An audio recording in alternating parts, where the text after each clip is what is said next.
As we wait for Sir Jim Ratcliffe's investment in Manchester United to be ratified, Qatari banker Sheikh Jassim has reacted to claims from the Glazer family that he did not provide proof of funds when he tried to buy the club. Our chief reporter, Kaveh Solakol, joins us on set this evening. Kaveh, then how has Sheikh Jassim reacted? Well, I think he's not speaking publicly, but my understanding is that he is bemused and amused by these accusations that his bids to buy Manchester United didn't involve him showing proof of funds. So basically what's happening is that he is taking legal advice in the US about these claims that his bids weren't fully funded and there wasn't proof of financing.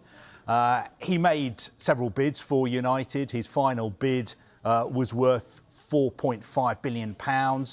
We're told that it was a cash bid, it was debt-free, and it was fully funded, and he was ready to go. And what's more, our understanding is that he did provide a guarantee from the chief executive of the Qatar National Bank. Now, the Qatar National Bank, QNB, is the biggest financial institution in the Middle East and Africa. His bid team are now consulting lawyers in the US, and they need to decide whether they contact the US Securities Commission and ask them to correct the record as far as they're concerned, because they believe that they did provide proof of funding. So we've got two sides of the story. On the one hand, United and the Glazers not naming Sheikh Jassim or the Qataris. I think in their filing on Wednesday, they referred to bidder A as somebody who made bids, several bids for the club, but as far as they could tell, didn't have sufficient proof of funding. On the other hand, we're being told by sources in Qatar that is ridiculous. You know, Qatar is one of the richest countries in the world. Sheikh Jassim had the money ready to go in the Qatar National Bank, and he had written guarantees from the chief executive of QNB that the money was in place for him to buy United. So if he did have the money, as we understand, you know, he has said he did, why did this deal not happen? Why did he not buy them? Very good question. I think the simple answer to that is he believed that United weren't worth what the Glazers were asking. His final bid, £4.5 billion. United's market capitalisation today is £2.6 billion. So he believes he was offering almost double what United were worth.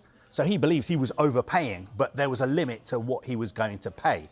Now, could he have done what Jim Ratcliffe and Ineos have done and buy a minority stake? That is something that he was not interested in at all. For him, he wanted to buy 100% of the club. He had big plans for the club. He was going to pay off the debt. He was going to build a new stadium, apparently, improve the training ground, the infrastructure. So he had big plans. And I think the reason he's bemused is he would say, if he spoke in public, I think, he would say, look, I negotiated personally with the Glazers for a year. If they think that I didn't have the money to buy Manchester United, why were they negotiating with me for such a long time? And also, he's incurred costs of millions and millions of pounds with lawyers, bankers, advisors to run his whole bid for a year. So I just think that he believes it is pretty ridiculous to accuse him of not having had the money to buy Manchester United. He was totally serious. He believes he wanted to buy the club, and he wanted to buy 100% of the club, and he was willing to pay almost double what it's worth.